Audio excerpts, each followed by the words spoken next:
Mi propio hijo trató de matarme con una caja de chocolates envenenados y yo, sin saberlo, me salvé la vida dando celos a mi nuera y mis nietos. Cuando él me llamó preguntando si había comido los chocolates, le dije que no, que se los había dado a Leticia y a los niños. El silencio del otro lado de la línea fue ensordecedor. Después gritó como un desesperado. ¿Hiciste qué? En ese momento no entendía por qué Tomás estaba tan alterado. Pensé que estaba enojado porque le había dado su regalo a otras personas. ¡Qué ingenua fui! Mi nombre es Dolores. Tengo 69 años. Durante 40 años sacrifiqué todo por mi hijo Tomás. Todo. Mi juventud, mis sueños, mis ahorros. Lo adopté cuando tenía apenas 2 años. Después de que sus padres biológicos murieran en un accidente, le di mi apellido, mi amor incondicional, mi vida entera. Pero ese día, el día de mi cumpleaños número 69, todo cambió. Esa caja de chocolates artesanales que llegó a mi puerta parecía un regalo hermoso de un hijo agradecido.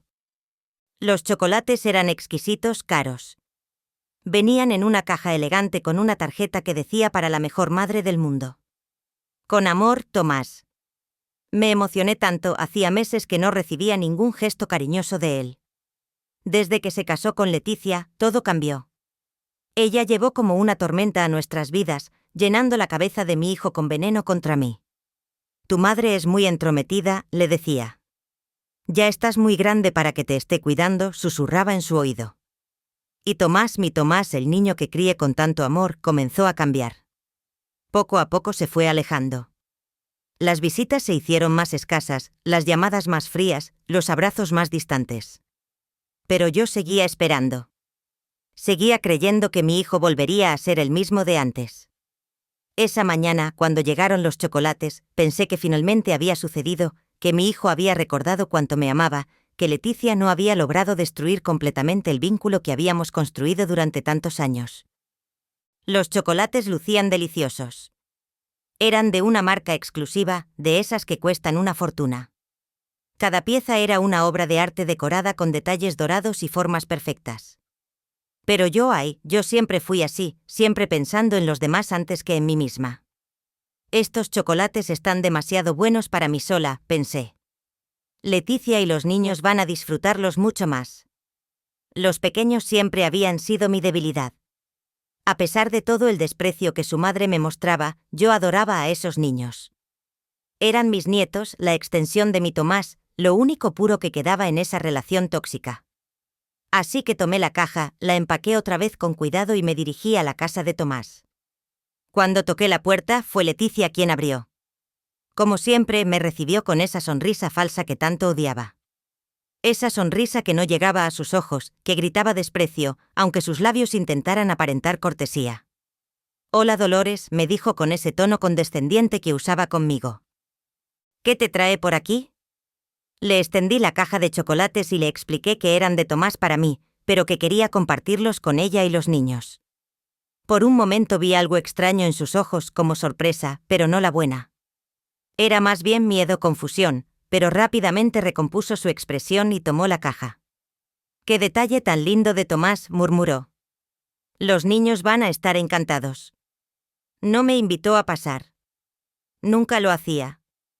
Siempre encontraba una excusa para mantenerme en la puerta, como si fuera una vendedora ambulante y no la abuela de sus hijos. Esa vez dijo que los niños estaban durmiendo, que había sido un día muy largo, que mejor otro día. Me fui a casa con el corazón un poco triste, pero también con cierta satisfacción. Había hecho algo bueno. Había compartido la alegría del regalo de mi hijo con su familia. Esa noche me acosté pensando que tal vez, solo tal vez, ese gesto ayudaría a suavizar las cosas entre Leticia y yo. Al día siguiente el teléfono sonó temprano. Era Tomás. Su voz sonaba extraña, tensa. «Mamá», me dijo, «¿cómo estuvieron los chocolates?»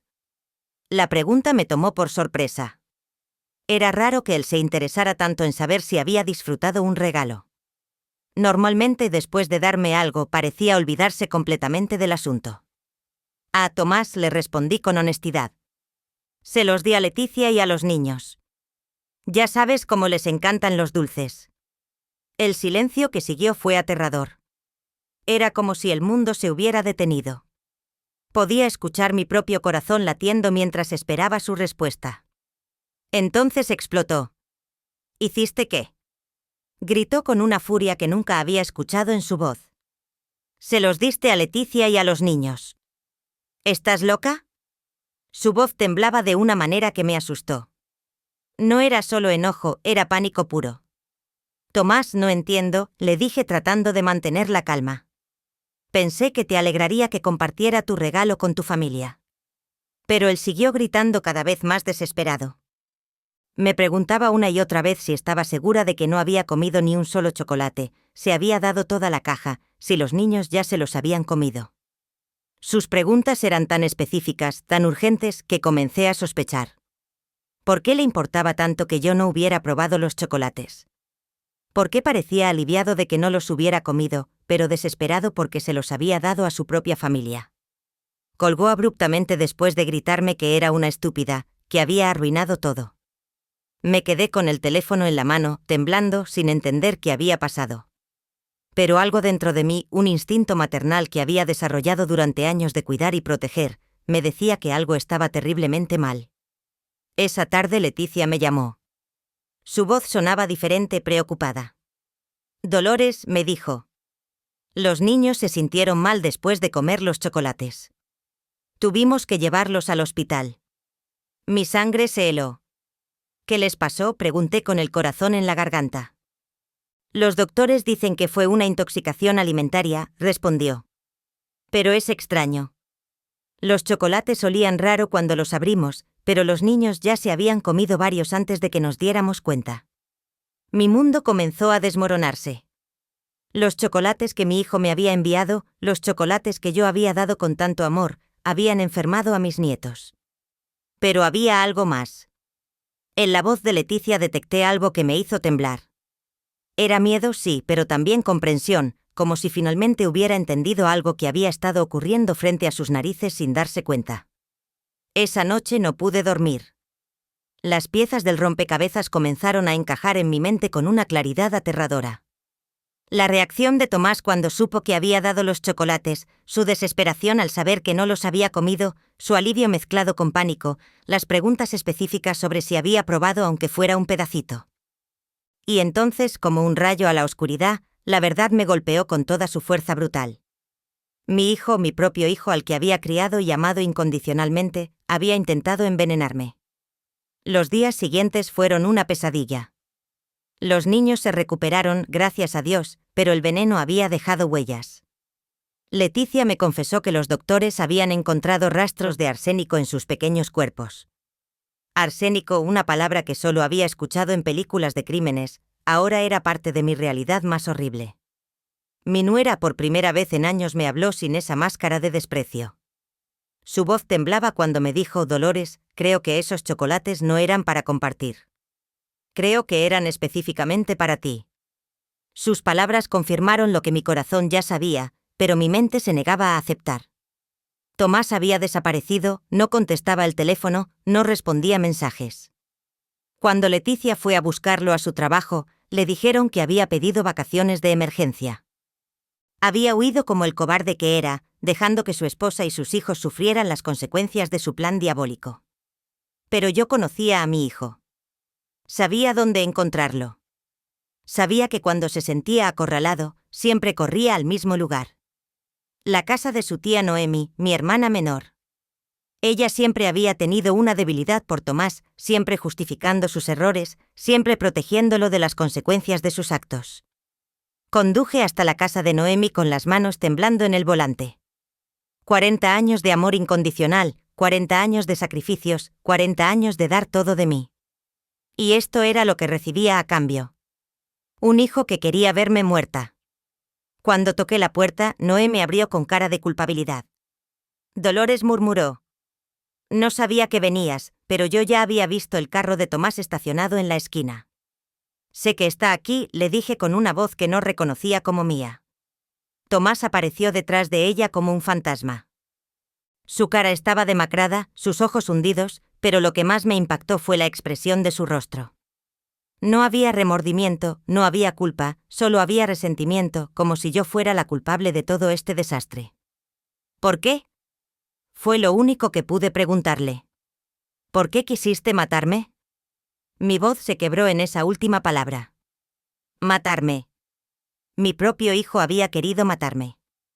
Su respuesta me partió el alma en 1000 pedazos. Porque eres un estorbo, me dijo con una frialdad que me heló la sangre. Porque siempre has sido un estorbo. Porque necesito tu herencia y tú no te mueres nunca. Mi herencia, por supuesto, todo se reducía al dinero.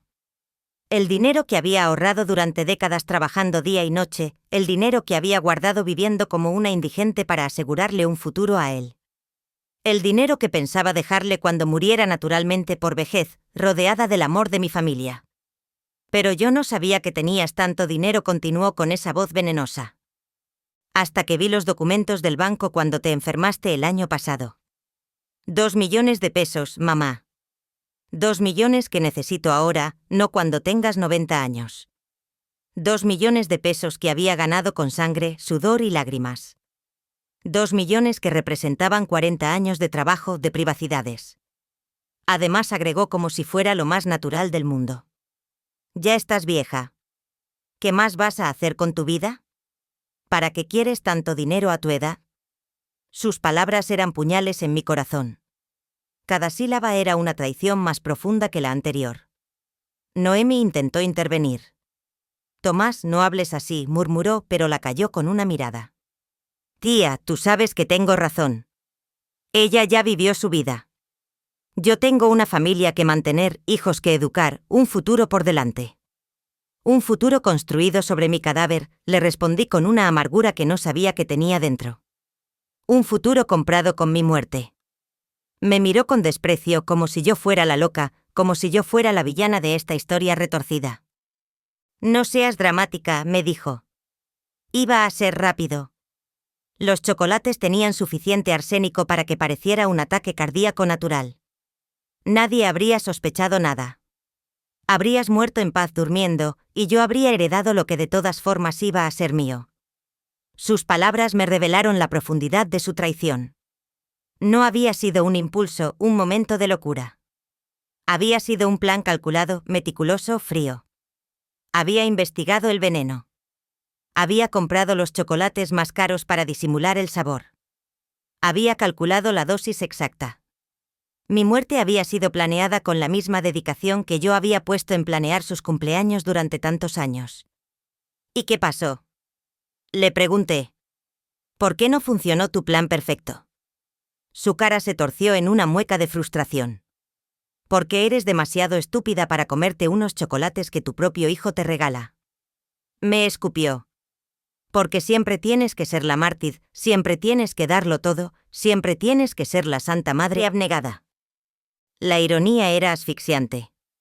El mismo defecto que él criticaba en mí, mi tendencia a dar antes que recibir, había sido lo que me salvó la vida. Mi instinto de compartir el regalo con sus hijos había destruido su plan homicida, pero lo peor, continuó con una rabia creciente. Es que ahora Leticia sabe todo. Los niños estuvieron a punto de morir por tu culpa, por tu manía de repartir lo que no te pertenece. Me culpaba a mí. Después de intentar asesinarme. Me culpaba a mí por el envenenamiento de sus propios hijos. Leticia había aparecido en la puerta durante nuestra conversación. Su cara estaba pálida, sus ojos llenos de lágrimas. Había escuchado todo. La confirmación final de que su marido no solo había intentado matar a su suegra, sino que había estado dispuesto a sacrificar a sus propios hijos en el proceso. Tomás le dijo con una voz rota, ¿cómo pudiste? ¿Cómo pudiste poner en peligro a nuestros hijos? Él se volvió hacia ella con la misma frialdad que me había mostrado a mí, porque no iba a pasar nada, respondió. Porque el veneno era para ella, no para ustedes. Pero, ¿sabías que yo siempre comparto todo con los niños? Gritó Leticia. ¿Sabías que había una posibilidad de que ellos comieran esos chocolates? Tomás se encogió de hombros como si estuviera hablando del clima. Era un riesgo calculado, murmuró. Un riesgo calculado. Los hijos que había ayudado a criar, los niños que llenaban mis tardes de alegría cuando todo lo demás se había vuelto gris, habían sido para él un riesgo calculado en su plan para asesinarme.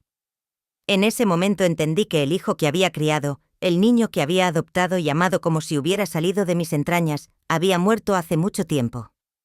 El hombre que tenía frente a mí era un extraño peligroso que había sido capaz de mirarme a los ojos durante años mientras planeaba mi muerte. Se acabó, le dije con una calma que me sorprendió. Se acabó todo entre nosotros. Él se rió, una risa amarga y cruel. ¿Qué vas a hacer, mamá? ¿Llamar a la policía? ¿Denunciar a tu propio hijo? Tú sabes que nunca vas a hacer eso. Eres demasiado débil. Demasiado débil. Durante 40 años había sido demasiado débil para decirle que no. Demasiado débil para ponerle límites.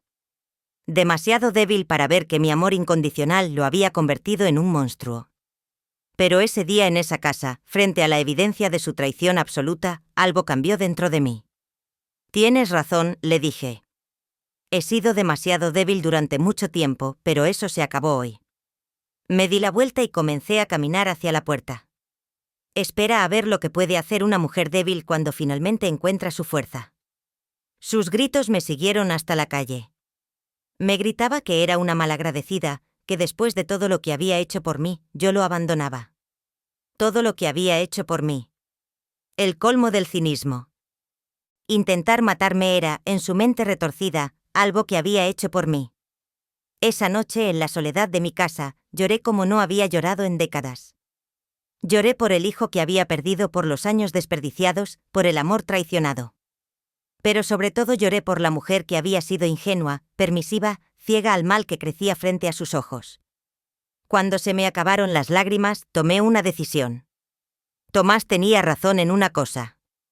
Yo era demasiado débil, pero esa mujer débil estaba muriendo esa noche. Mañana nacería una nueva Dolores.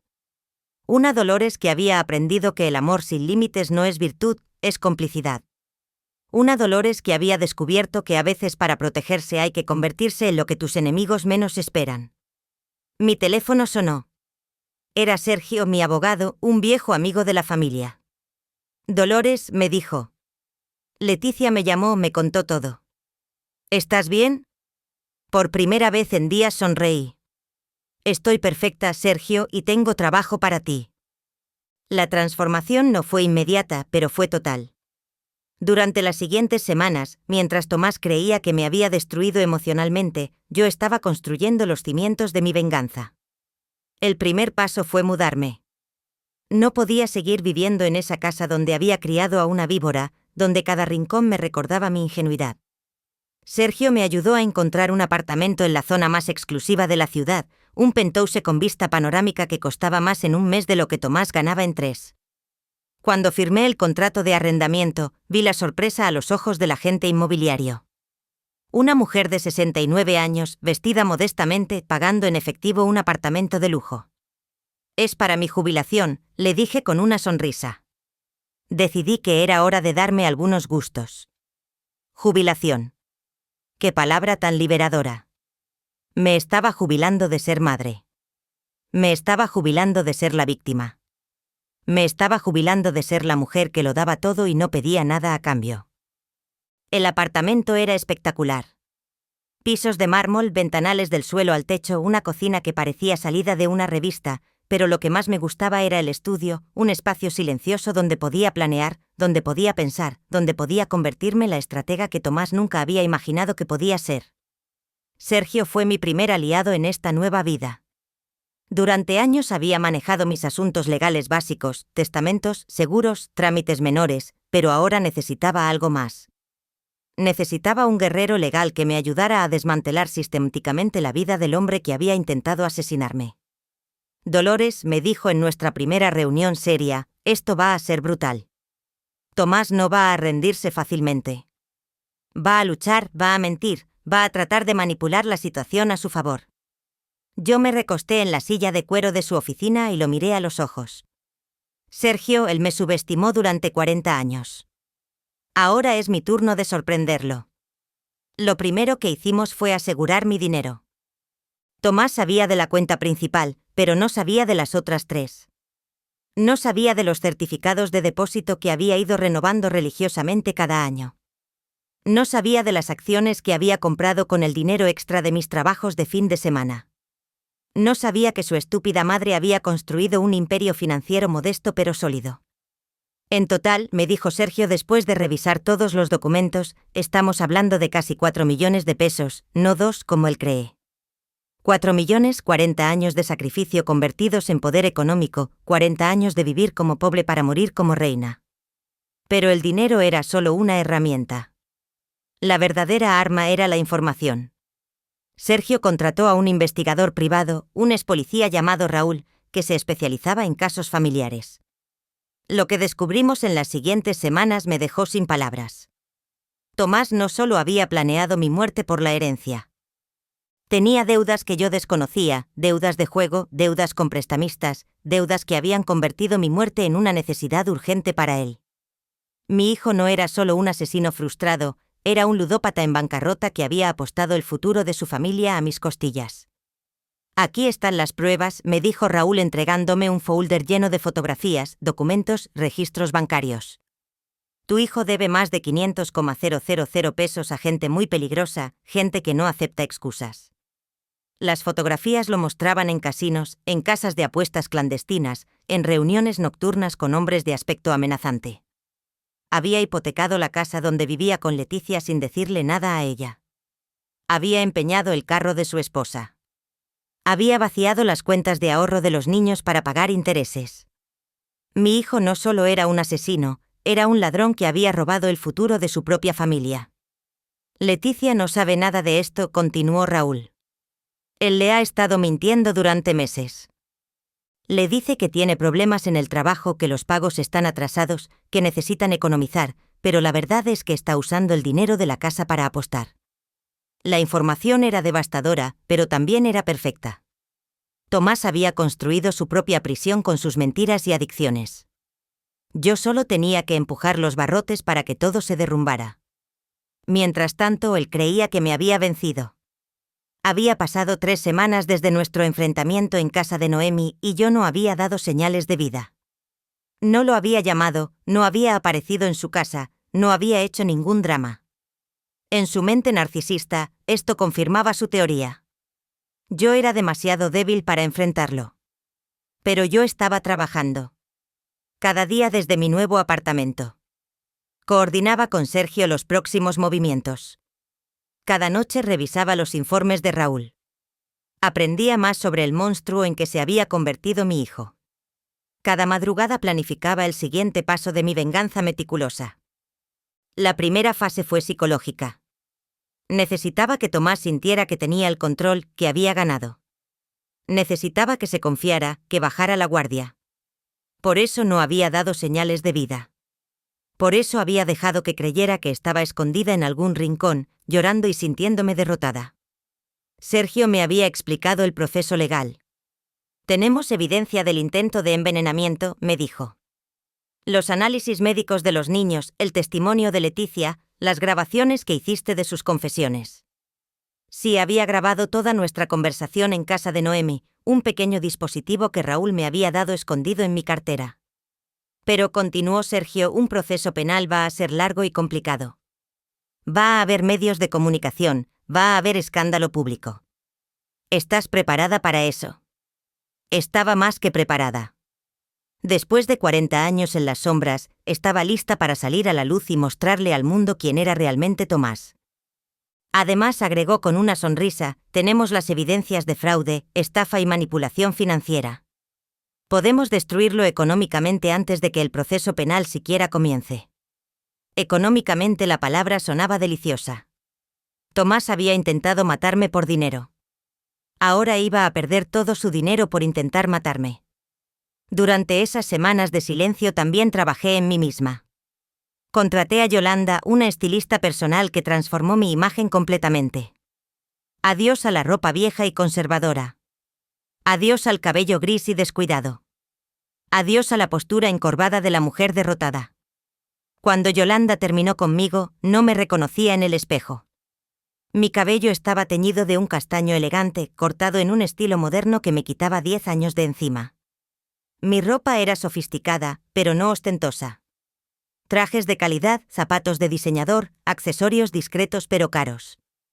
Dolores, me dijo Yolanda admirando su trabajo. Te ves como una mujer de poder. Una mujer de poder. Me gustaba cómo sonaba. Durante 40 años había sido una mujer de servicio, una mujer de sacrificio, una mujer de sombras. Ahora era momento de ser una mujer de poder. El último elemento de mi transformación fue el más importante, mi actitud. Contraté a un coach personal, una psicóloga especializada en empoderamiento femenino. Dolores me dijo en nuestra primera sesión, tienes que dejar de verte como víctima. Eres una sobreviviente, eres una guerrera. Las sesiones fueron reveladoras. Durante décadas había confundido el amor con la sumisión, la bondad con la permisividad, la maternidad con la abnegación total. Había criado a un monstruo porque había tenido miedo de ser una mala madre si le ponía límites.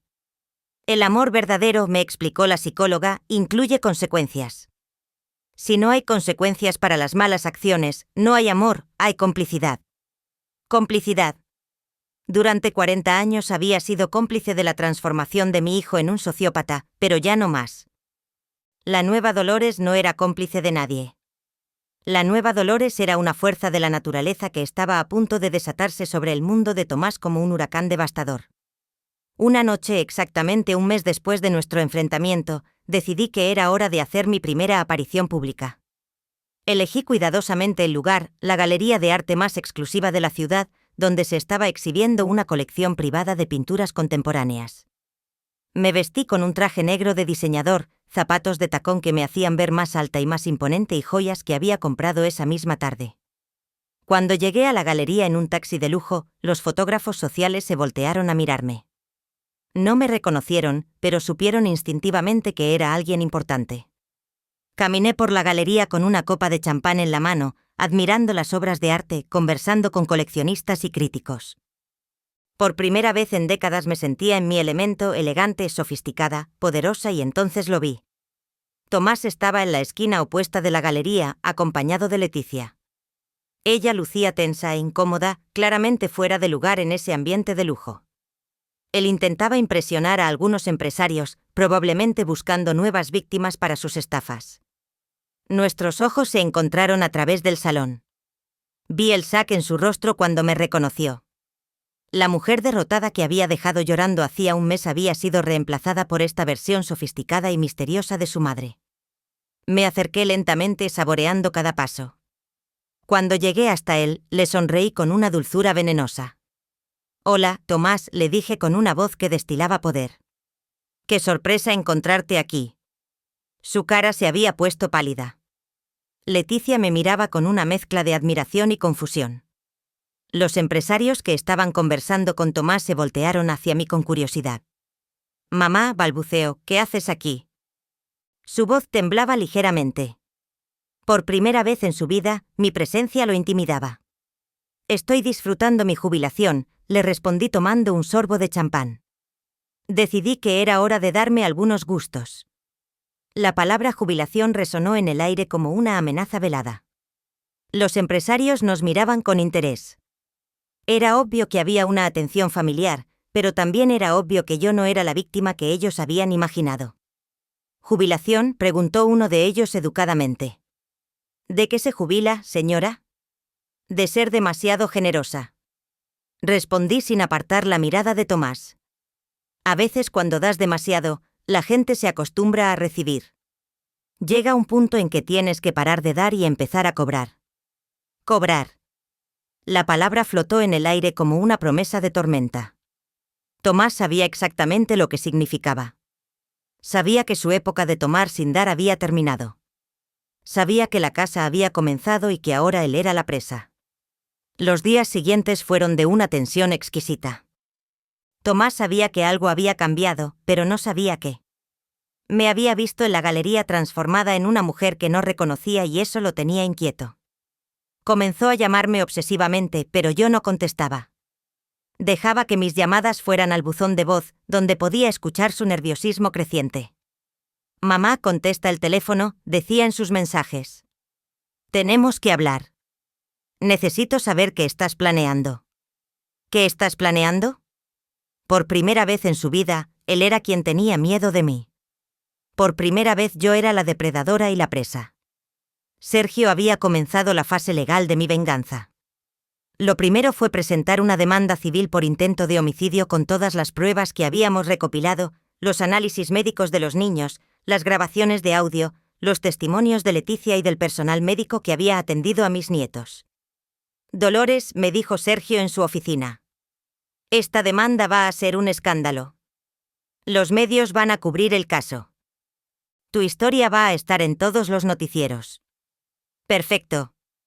Quería que todo el mundo supiera quién era realmente Tomás. Quería que sus vecinos, sus compañeros de trabajo, sus amigos, supieran que había intentado asesinar a su propia madre. Pero la demanda civil era solo el aperitivo. El plato principal era la investigación que Raúl había completado sobre las actividades ilegales de Tomás. Fraude hipotecario, uso indebido de fondos familiares, estafa a prestamistas, evasión fiscal. Mi hijo había construido un castillo de naipes financiero que estaba a punto de colapsar. Aquí están todos los documentos, me dijo Raúl entregándome 3 carpetas llenas de evidencias. Tu hijo ha estado robando a su propia familia durante meses. Leticia puede demandarlo por fraude matrimonial y recuperar todo lo que él robó. Fraude matrimonial. Las palabras son deliciosas. Decidí que era hora de tener una conversación con Leticia. A pesar de todos nuestros problemas del pasado, ella también era víctima de Tomás.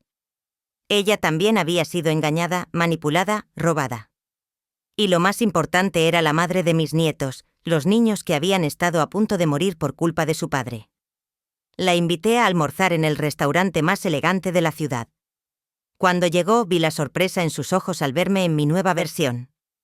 Ya no era la suegra modesta y resignada que había conocido durante años. Era una mujer de poder que había decidido tomar el control de su destino.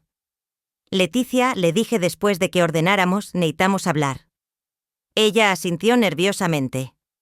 Sabía que algo grande estaba por venir. Sé todo sobre las deudas de Tomás. Sé sobre el juego, sobre los prestamistas, sobre la hipoteca que puso sobre tu casa sin tu conocimiento. Su cara se descompuso. ¿Cómo sabes eso?, murmuró. Porque contraté investigadores, le respondí con calma.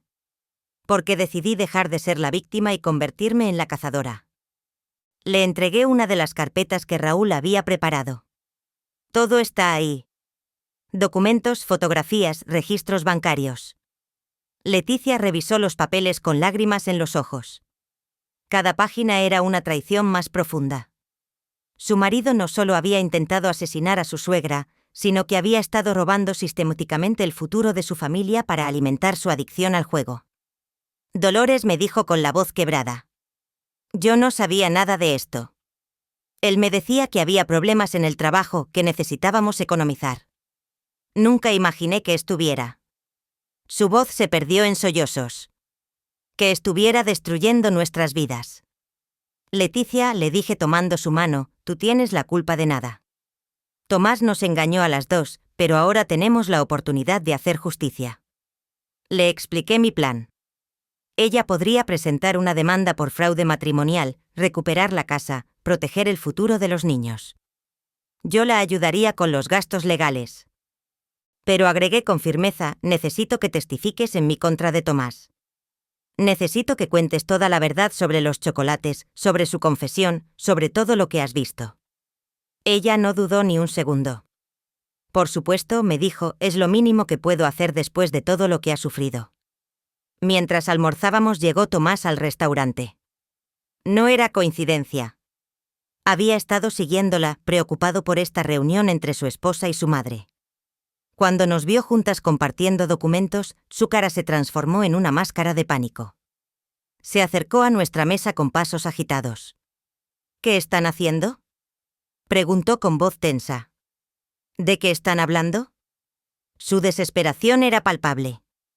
Sabía que su mundo de mentiras estaba colapsándose. Estamos hablando de ti, le respondí con una sonrisa fría. Estamos hablando de tus deudas, de tus mentiras, de cómo has estado robando a tu propia familia. Tomás miró los documentos sobre la mesa y su cara se descompuso completamente. Leticia le suplicó a su esposa. No escuches a esta vieja loca. Está tratando de manipularte y de separarnos. Vieja loca. Incluso en ese momento de pánico total, no podía evitar insultarme. Era incapaz de mostrar respeto o remordimiento. Tomás, le dijo Leticia con una voz que no había escuchado antes, una voz llena de fuerza y determinación. Ya sé todo. Sé sobre el juego, sobre las deudas, sobre la hipoteca. Sé que has estado mintiendo durante meses. Él intentó negar, pero ella lo interrumpió. Y sé que intentaste matar a tu madre. Las últimas palabras las gritó, atrayendo la atención de todo el restaurante. Los comensales se voltearon hacia nosotras, murmurando entre ellos. Tomás se dio cuenta de que estaba siendo observado y bajó la voz, pero su desesperación era cada vez más evidente. Leticia, por favor, le susurró, podemos arreglar esto. Podemos solucionarlo juntos. No necesitas escuchar a esta mujer. Ella siempre ha tratado de separarnos. Siempre manipulando, siempre culpando a otros, nunca asumiendo responsabilidad por sus actos. No le respondió Leticia con firmeza. Ya no más. Se acabaron las mentiras, se acabaron las manipulaciones. Voy a proteger a nuestros hijos y eso significa alejarlos de ti. Se levantó de la mesa, tomó su cartera y se dirigió hacia la salida. Mis abogados se pondrán en contacto contigo. Tomás se quedó allí de pie junto a nuestra mesa, temblando de rabia e impotencia. Cuando Leticia se fue, se volvió hacia mí con una furia que me recordó porque había decidido destruirlo. Esto es culpa tuya, me dijo entre dientes. Tú arruinaste mi matrimonio. Tú destruiste mi familia. Yo no destruí nada, le respondí con calma sobrenatural. Yo solo iluminé la verdad. Tu matrimonio se arruinó cuando decidiste convertirte en un mentiroso y un ladrón. Tu familia se destruyó cuando decidiste intentar asesinar a tu madre. Me levanté de la mesa y lo miré directamente a los ojos. Y esto apenas está comenzando. Sus amenazas me siguieron hasta la calle. Te vas a arrepentir de esto, me gritaba mientras caminaba hacia mi taxi. Vas a pagar por destruir mi vida. Destruir su vida. Él había intentado destruir la mía literalmente y ahora se quejaba porque yo estaba defendiéndome.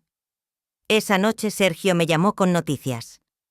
Dolores, la demanda ya está en proceso. Los medios han empezado a llamar. Quieren entrevistas, quieren tu versión de la historia. Era exactamente lo que había esperado. Programa las entrevistas. Le dije, es hora de que el mundo conozca la verdad. La primera entrevista fue con el programa de noticias más visto de la ciudad.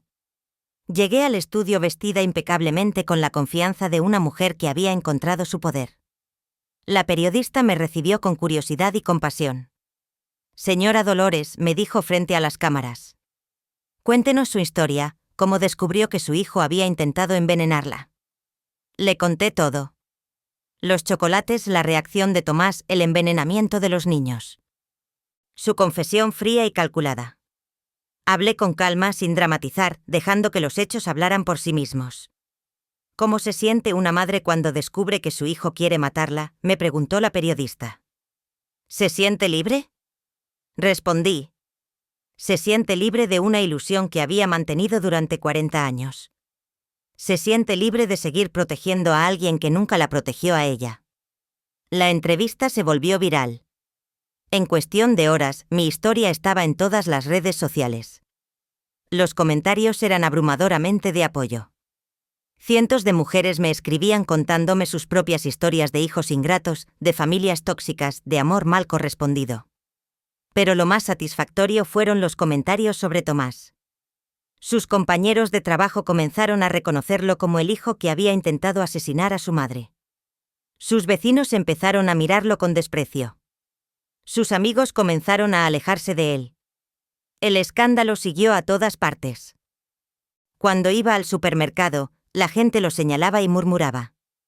Cuando llegaba al trabajo, sus colegas lo evitaban. Cuando salía de su casa, sentía las miradas de juicio de todo el vecindario, pero yo sabía que esto era solo el comienzo. La humillación pública era satisfactoria, pero la verdadera justicia estaba por venir. Los procesos legales, la pérdida de sus bienes, la destrucción completa de la vida que había construido sobre mentiras y traiciones. Tomás había subestimado a la mujer que había criado durante 40 años. Había pensado que podía deshacerse de mí como quien tira un papel a la basura. Ahora estaba descubriendo que había despertado a un monstruo mucho más poderoso y despiadado que él. La casa había comenzado oficialmente y yo era una depredadora que había esperado 40 años para mostrar sus garras. El proceso legal avanzaba como una avalancha imparable. Sergio había presentado todas las demandas simultáneamente: intento de homicidio, fraude familiar, estafa agravada y una demanda civil por daños emocionales que ascendía a 5 millones de pesos. Tomás se despertó un lunes cualquiera y descubrió que su vida había explotado en 1000 pedazos. Su cuenta bancaria fue congelada inmediatamente. Los pocos ahorros que le quedaban después de sus apuestas compulsivas quedaron bloqueados mientras se investigaba el origen de los fondos. Su salario fue embargado para garantizar el pago de las demandas civiles. De un día para otro se quedó sin un peso. Dolores, me reportó Sergio con satisfacción. Tu hijo está quebrado. No puede pagar un abogado decente. Va a tener que conformarse con un defensor público. Un defensor público contra el mejor bufete de abogados de la ciudad. La batalla era desigual desde el principio, pero lo más delicioso fue ver cómo su mundo social se desmoronó. El vídeo de mi entrevista televisiva había generado tal escándalo que los medios comenzaron a investigar más profundamente la vida de Tomás. Pronto salieron a la luz sus deudas de juego, sus estafas a compañeros de trabajo, sus mentiras sistemáticas. Su jefe lo llamó a una reunión urgente. Tomás le dijo: la empresa no puede permitirse tener asociado su nombre con este escándalo. Está despedido efectivo inmediatamente. 20 años trabajando en la misma compañía, eliminados por un escándalo que él mismo había creado. Los prestamistas que lo habían estado presionando por sus deudas de juego vieron las noticias y decidieron acelerar sus cobros. Sabían que si no actuaban rápido, no iban a recuperar ni un peso. Comenzaron a presentarse en su casa, a llamarlo a todas horas, a amenazarlo abiertamente. Una noche, mientras yo disfrutaba de una copa de vino en mi apartamento de lujo, recibí una llamada de Leticia. Estaba llorando. Dolores, me dijo entre sollozos. Vinieron a la casa. Hombres armados.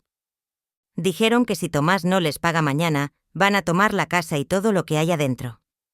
¿Dónde está Tomás? Le pregunté.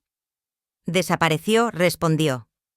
Cuando vio a esos hombres, huyó por la puerta trasera. Me dejó sola con los niños enfrentando a esos criminales. Cobarde hasta el final. Cuando las cosas se pusieron difíciles, abandonó a su familia para salvar su propio pellejo. Leticia, le dije con firmeza, toma a los niños y vete a casa de tu madre esta noche. Mañana temprano vamos a solucionar esto. Había llegado el momento de mostrar mi siguiente carta. A la mañana siguiente llegué a la casa de Tomás, acompañada de Sergio y 2 guardaespaldas que había contratado. Los prestamistas estaban allí inspeccionando la propiedad, calculando qué podían tomar para cubrir la deuda. Cuando me vieron llegar, se acercaron con curiosidad. Señora, me dijo el líder del grupo, un hombre corpulento con cicatrices en las manos. Usted es familia de Tomás. Soy su madre, respondí con la misma calma que usaría para hablar del clima. Y vengo a hacer una propuesta. Saqué de mi cartera un cheque ya firmado. Esta es la cantidad exacta que mi hijo les debe, les dije, 530,000 pesos. Tómenlo y olvídense de él para siempre. Los hombres miraron el cheque con sorpresa. No esperaban que una mujer elegante apareciera con $500,000 de pesos en efectivo. ¿Por qué haría esto por él?, me preguntó el líder. No lo hago por él, respondí. Lo hago por mi nuera y mis nietos. Ellos no tienen la culpa de vivir con un ludópata. El hombre tomó el cheque, lo examinó cuidadosamente y finalmente asintió. Trato hecho. Su hijo está libre de deudas con nosotros. Cuando se fueron, Leticia salió de la casa con los ojos llenos de lágrimas. Dolores, me dijo. No puedo aceptar que pagues las deudas de Tomás. No las estoy pagando por él, le expliqué. Las estoy pagando por ustedes y no es gratis.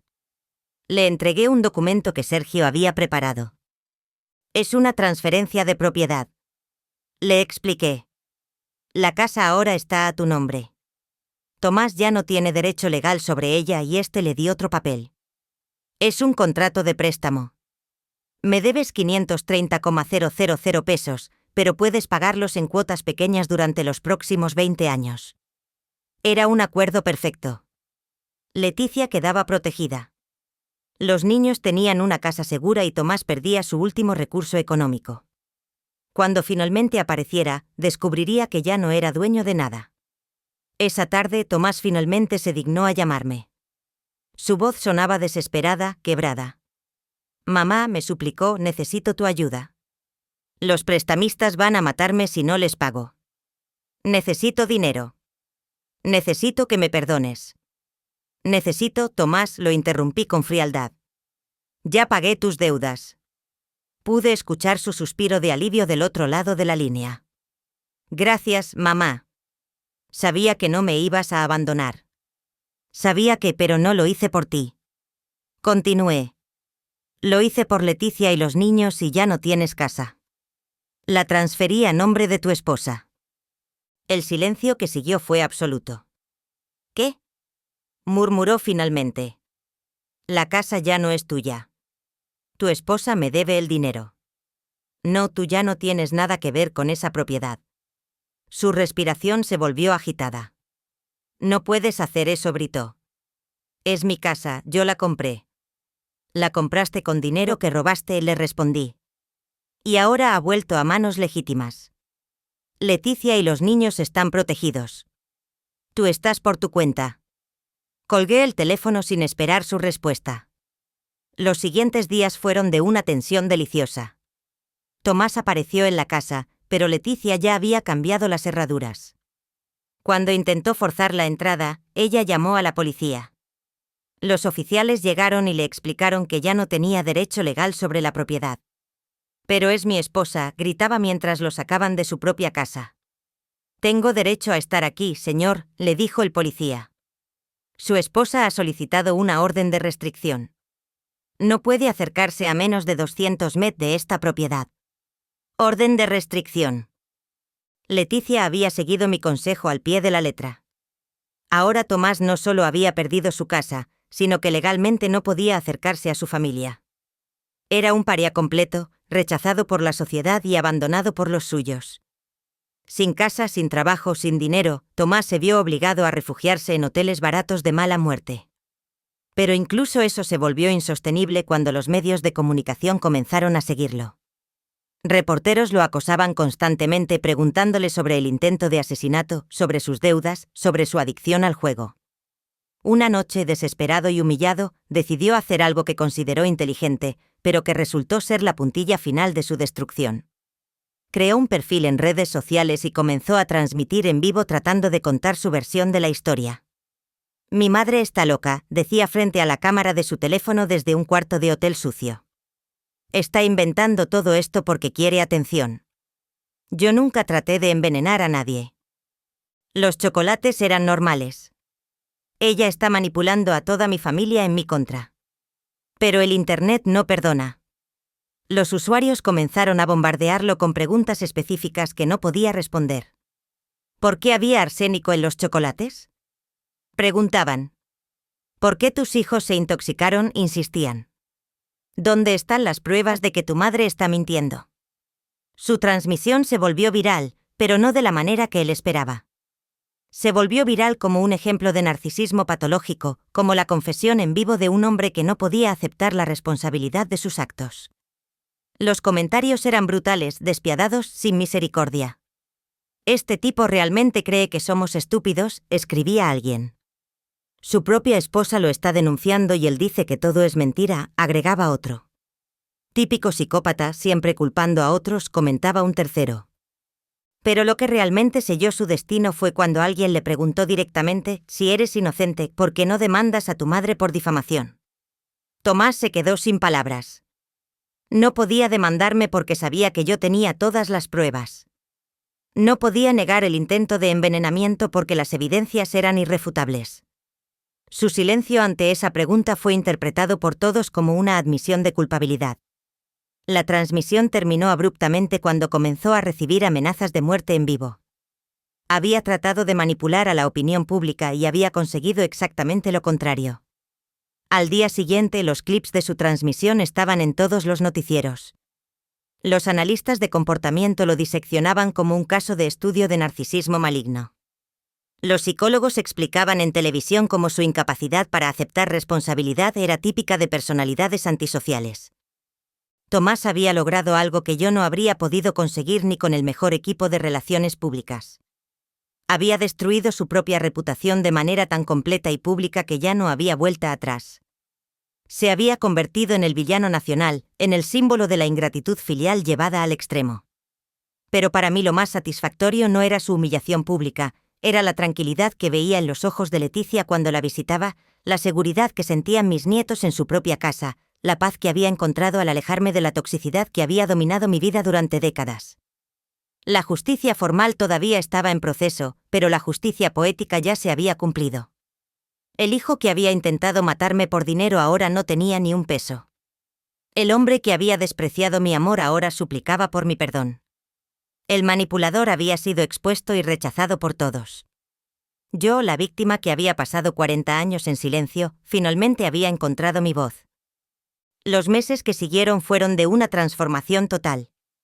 Mientras Tomás se hundía cada vez más en su propia miseria, yo florecía como nunca antes en mi vida. El apartamento de lujo se había convertido en mi santuario, un lugar donde por primera vez en décadas podía respirar sin el peso de la manipulación constante. Sergio me mantenía informada sobre el progreso de los casos legales. Dolores me dijo durante una de nuestras reuniones semanales: el fiscal está muy interesado en procesar a Tomás por intento de homicidio. Las evidencias son abrumadoras. Las grabaciones de audio, los testimonios médicos, las confesiones que él mismo había hecho, todo formaba un caso sólido e irrefutable. Además, continuó Sergio con una sonrisa, su abogado de oficio está tratando de negociar una declaración de culpabilidad. Sabe que no puede ganar este caso. Una declaración de culpabilidad significaría que Tomás tendría que admitir públicamente frente a un juez que había intentado asesinar a su propia madre. Pero lo que realmente me llenaba de satisfacción era ver cómo Leticia había florecido después de liberarse de la toxicidad de su matrimonio. Sin las mentiras constantes, sin el estrés financiero, sin la manipulación emocional, había vuelto a ser la mujer fuerte que yo había vislumbrado años atrás. Dolores me dijo durante uno de nuestros almuerzos semanales: por primera vez en años me siento libre. Los niños están felices, seguros, duermen tranquilos por primera vez en meses. Ver a mis nietos recuperar su inocencia, ver sus sonrisas sinceras valía más que cualquier venganza que pudiera planear. Una tarde, mientras disfrutaba de un café en la terraza de mi apartamento, recibí una llamada inesperada. Era Noemi, mi hermana. Su voz sonaba avergonzada, culpable.